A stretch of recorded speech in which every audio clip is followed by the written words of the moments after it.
Tulungan ng iba na madala sa pamilya ng Diyos.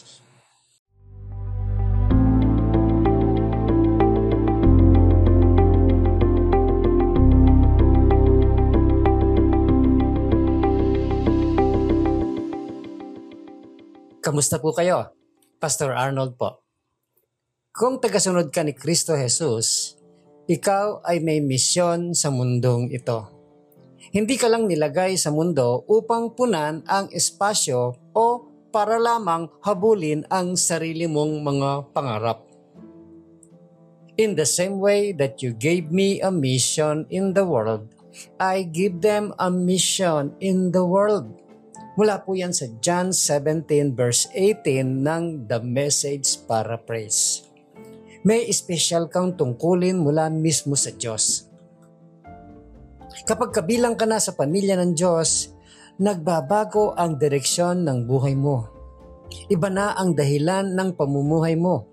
Hindi na ito tungkol sa sarili mo, kundi sa misyon ng Diyos. Ang misyon ng Diyos para sa iyo ay bahagi ng mas malaking plano niya sa kasaysayan. Nilikha ng Diyos ang lahat sa daigdig dahil gusto niya ng pamilya. Hindi niya kailangan ang Earth. Hindi rin niya kailangan ang ibang planeta. Ginawa niya ang lahat ng ito dahil alam niya may mga taong pipiliing maging bahagi ng pamilya niya. Ang misyon na unang ibinigay ng Diyos kay Jesus, ngayon ay ibinibigay niya sa katawan ni Kristo, ang church. Kapag kilala mo na si Jesus, kailangang kumilos ka. Kailangan mong ibahagi siya sa mga kaibigan at kapamilya mo. Pero huwag kang titigil doon. Walang taong nilikha ang Diyos na ayaw niyang maligtas. Mahalaga sa Kanya ang bawat isa, kahit saan sa mundo. Gusto ng Diyos na isabuhay mo ang misyon niya saan ka man naroroon. Sa pamilya mo, sa komunidad mo, at sa buong mundo. Local at global ang mission ng Diyos para sa iyo. Sabi sa Bible, I will make you a light to the nations of the world to bring my salvation to them. Isaiah 49 verse 6, the Living Bible. Yan ang plano ng Diyos para sa mundo. Yan din ang misyon niya para sa iyo. Gusto niyang makilala siya ng lahat ng tao sa buong mundo. At ikaw ang gusto niyang gamitin para mangyari yon. Ang mga salitang ito mula sa Diyos sa aklat ng Isaiah ay hindi lang para sa mga misyonero o pastor.